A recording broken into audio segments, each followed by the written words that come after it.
हरे कृष्णा। वेद सारथी में आपका स्वागत है। आज हम आपके समक्ष श्री बिल्व मंगल ठाकुर जी की कथा प्रस्तुत करने जा रहे हैं। कल की वीडियो में हमने श्री बिल्व मंगल ठाकुर जी के भगवान श्री कृष्ण के दर्शन प्राप्त करने के लिए प्रगाढ़ उत्कंठा के बारे में चर्चा की थी। इसीलिए हमने सोचा कि आज हम आपके सामने इनकी जीवनी प्रस्तुत करें। श्री बिल्व मंगल ठाकुर दक्षिण भारत में एक ब्राह्मण परिवार में जन्मे थे। उनका परिवार बहुत ही समृद्ध था और इसी कारण से वे बुरी संगत में फंस गए थे और वे चिंतामणि नामक एक वैश्या के प्रेम में पड़ गए। वे वासना से आसक्त और पागल से हो गए थे। अब जब उनके पिता की मृत्यु हुई तो वे पिता के दाह संस्कार के समय भी धैर्य नहीं रख पा रहे थे, क्योंकि उनका सारा ध्यान चिंतामणि के साथ भोग की इच्छा की तरफ था। और दाह संस्कार के तुरंत बाद वे प्रचंड तूफान और उछलती लहरों में भी चिंतामणि से मिलने के लिए दौड़ पड़े। और इस कामुकता के भ्रम में उन्होंने उस नदी को पार करने के लिए एक शव को पकड़ लिया। आप इसमें देख सकते हैं कि हमने कुछ फोटोज लगाई हैं। ये हमने एक YouTube चैनल है जानकी मोहन करके, उसका लिंक हमने स्क्रीन पे शेयर किया है। हमने वहां से इन फोटोज को लिया है। अब आगे बढ़ते हैं। अब क्योंकि वहां बहुत ही तूफान था तो चिंतामणि को लगा कि अब तो बहुत देर हो गई है और बिल्व मंगल ठाकुर नहीं आएंगे, तो इसीलिए उन्होंने गेट और दरवाजे सब बंद कर दिए। लेकिन बिल्व मंगल ठाकुर को तो चिंतामणि तक पहुंचने में तूफान तक नहीं रोक सका। अब जब वे चिंतामणि के घर पहुंचे तो बाहर उन्होंने देखा कि गेट बंद था। तो वहां एक सर्प था और उस सर्प को उन्होंने मूर्खतापूर्वक रस्सी समझ लिया और उस सर्प को पकड़कर उन्होंने दीवार पार कर ली। अब वे जैसे ही चिंतामणि के पास पहुंचे तो चिंतामणि ने उनको इन वासनाओं से जलते और पूरी तरह थके हुए देखकर सलाह दी कि तुम इस मांस मज्जा के तुच्छ थैले से बहुत अधिक आसक्त हो। मतलब you are so much attached to the bag of flesh and marrow. बेहतर होगा कि तुम आनंदमय भगवान गोविंद की सेवा में आसक्त हो जाओ, वृंदावन जाओ और वहां तुम्हें पूर्ण संतुष्टि और शाश्वत सुख मिलेगा। तो यहाँ चिंतामणि ने बिल्व मंगल जी का मार्गदर्शन किया। अब बिल्व मंगल ठाकुर जी वृंदावन के लिए रवाना हो गए।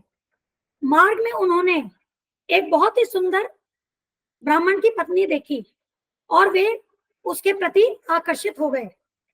अपनी दूषित इच्छाओं से शर्मिंदा होकर उन्होंने उस महिला के बालों के कांटों से अपनी आंखें फोड़ ली। उन्होंने कहा कि ये आंखें ही मेरी सबसे बड़ी शत्रु हैं और उन्होंने दृढ़ निश्चय किया कि वे किसी भी भौतिक वस्तु को अपने आध्यात्मिक मार्ग के आड़े नहीं आने देंगे।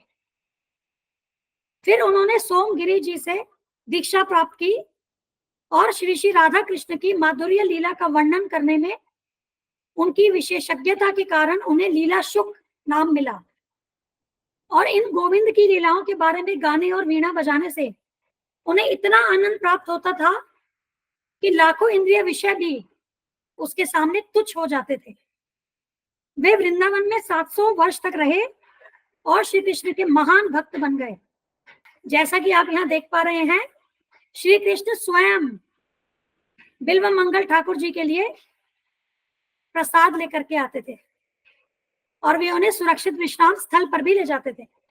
पहले तो बिल्व मंगल जी इस मधुर ब्रजवासी बालक को नहीं पहचान सके, लेकिन एक बार बिहारी जी ने श्री बिल्व मंगल ठाकुर जी के लिए अपनी मनमोहक बांसुरी बजाई और उस बांसुरी को सुनकर ही बिल्व मंगल ठाकुर श्याम सुंदर के मधुर रूप को देखने की इच्छा से मानो पागल से हो गए और उन्होंने यह जान लिया कि यह ब्रजवासी बालक ही मेरे जीवन का स्वामी और मेरे हृदय का प्रेम है। उन्होंने कृष्ण को छूने के लिए हाथ बढ़ाया और चंचल गोपाल ने बिल्व मंगल का हाथ छुआ, प्यार से हंसे और वहां से भाग गए। गाते हुए बिल्व मंगल ठाकुर ने कहा, तुम मेरा हाथ छुड़ाकर तो भाग सकते हो, लेकिन मेरे हृदय को कभी नहीं छोड़ सकते। श्री बिल्व मंगल ठाकुर जी ने कृष्ण प्रेम से ओतप्रोत कई पद्य और गीत लिखे, जिसमें से सबसे प्रसिद्ध रचना है कृष्ण कर्णामृत, जिसमें उन्होंने श्री कृष्ण की वृंदावन की माधुर्य लीलाओं का वर्णन किया है और उनमें श्रीमती राधा रानी की सर्वोच्च स्थिति को प्रकट किया है। और ये कृष्ण कर्णामृत सभी उन्नत भक्तों के लिए प्रामाणिक ग्रंथ है। हमारे वैष्णवाचार्य बताते हैं कि बिल्व मंगल ठाकुर जी ने अपने पिछले जीवन में बहुत भक्ति की थी, परंतु वे भक्ति को पूर्ण नहीं कर सके। इसीलिए इस जीवन में उन्हें उच्च कुल और समृद्ध ब्राह्मण परिवार में जन्म प्राप्त हुआ, परंतु धन दौलत और समृद्धि के कारण वे कुसंगति में पड़ गए और वैश्या के प्रति आसक्त हो गए। वास्तव में उनके जो गुरु थे, उन्होंने चिंतामणि वैश्या के रूप में आकर इनका मार्गदर्शन किया और इनका उद्धार किया। श्रील प्रभुपाद हमें बताते हैं कि उनके गुरु महाराज श्रील भक्ति सिद्धांत सरस्वती गोस्वामी महाराज, वे कहते थे कि इस जीवन में यह काम पूरा कर लो, अगले जीवन के लिए विलंब मत करो, मुझे फिर से यहाँ आकर तुम्हें मुक्ति दिलाने की तकलीफ मत दो। तो यह आध्यात्मिक गुरु की जिम्मेदारी है कि वे अपने शिष्य को कृष्ण तक लेकर के जाएं, और जब तक वह ऐसा करने में सक्षम न हो जाए तब तक गुरु अपने शिष्य की सहायता करते हैं। तो गुरु भी बार बार इस धराधाम पर आते हैं अपने शिष्य का मार्गदर्शन करने, उनका उद्धार करने। और वैष्णवाचार्य हमें बताते हैं कि ये जो बिल्व मंगल ठाकुर जी हैं, उनके उद्धार के लिए उनके गुरु ने चिंतामणि वैश्या रूप का धारण किया और उनका मार्गदर्शन किया और उन्हें कृष्ण प्राप्त करवाए। इस कथा से हमें क्या शिक्षा मिलती है? इस कथा से हमें यह शिक्षा मिलती है, हमें गंभीरता से हरे कृष्णा महामंत्र का जप करना चाहिए, भगवान की सेवा में संलग्न रहना चाहिए, हमें इस भक्ति मार्ग से विचलित नहीं होना, हमें नहीं भटकना, क्योंकि ऐसा करने से हम अपने आध्यात्मिक गुरु पर ही बोझ बन रहे हैं और उन्हें तकलीफ दे रहे हैं। साक्षात हरित्वेन समस्त शास्त्रे, सारे शास्त्र कहते हैं कि गुरु साक्षात हरि के समान है, क्योंकि वे हरि के गुप्त सेवक हैं। तो गुरु की जो भी आज्ञा है उसको हमें साक्षात हरि की आज्ञा मानना चाहिए, साक्षात कृष्ण की आज्ञा मानना चाहिए और उसका गंभीरता से पालन करना चाहिए, तभी हम इस जीवन में सर्वोच्च सिद्धि प्राप्त कर सकते हैं। धन्यवाद। अब जो हमारा विषय है कि भक्ति योग ही कृष्ण को देखने का एकमात्र साधन है, अगली वीडियो से हम इस विषय की चर्चा में आगे बढ़ेंगे। हम यह चैनल और इस चैनल पर प्रस्तुत की गई सभी वीडियोस हमारे गुरु महाराज श्री कृष्ण कृपा मूर्ति श्री श्रीमद अभय चरणारविंद भक्तिवेदांत स्वामी ठाकुर श्रील प्रभुपाद जी को समर्पित करते हैं। श्रील प्रभुपाद की जय। धन्यवाद। हरे कृष्णा।